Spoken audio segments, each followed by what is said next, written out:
Miss হবে না আপনার পছন্দের টিভি শো। দেখুন জি5 অ্যাপে একদম ফ্রি।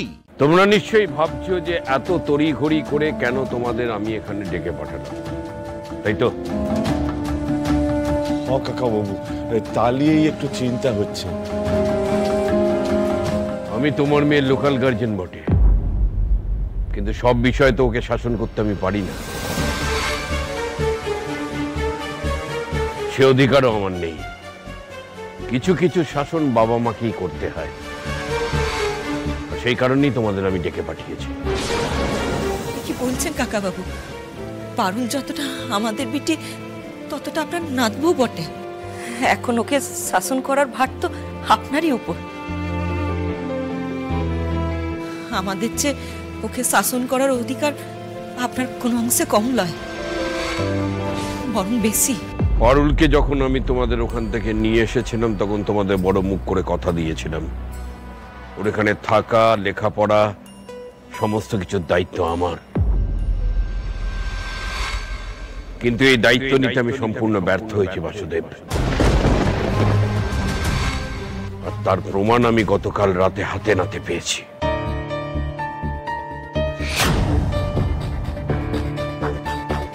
পারুলের মতো মেয়েকে এই শহরে এসে যে এতটা উচ্ছৃঙ্খল হয়ে যাবে, শহরের চাকচিক্য যে ওর সমস্ত সরলতাকে এইভাবে গ্রাস করে নেবে, সেটা আমি ভাবতেও পারিনি।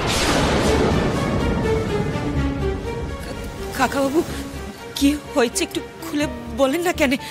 আমার বুকটা যে বড় ডরাইছে। নিজেরাই দেখে নাও।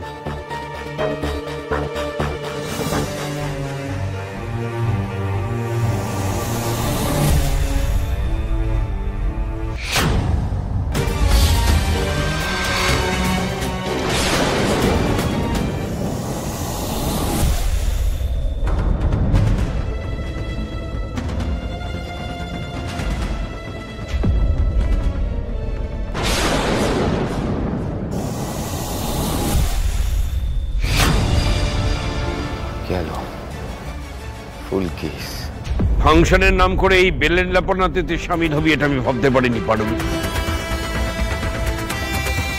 আমরা তো আশা ভরসা তুই এই দাম দিবি।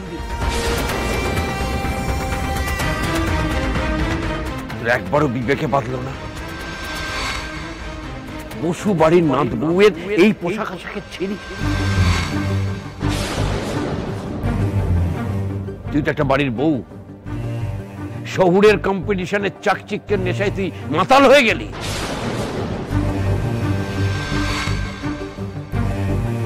তুই তো দায়িত্ব, কর্তব্য সবকিছু ভুলে গেলি। বল দাদু, দাদু আমার কথাটা একবার শুনেন। পরিস্থিতিটা এমনই ছিল যে ওই ড্রেসখানা না পরলে আমার বন্ধুর সব স্বপ্ন ভেঙে যেত।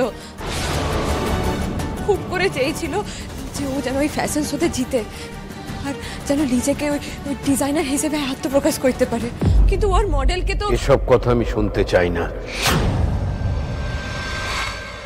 আশা করব তুইও বলবি না। মানুষ অনিচ্ছাকৃত ভুল করলে সেটাকে ক্ষমা করা যায়, কিন্তু এই ভুলটা তুই জেনে শুনে করেছিস পারুল, তাই ক্ষমার কোনো প্রশ্নই ওঠে না। জি5 ডাউনলোড করুন আর সব এপিসোড দেখুন একদম ফ্রি।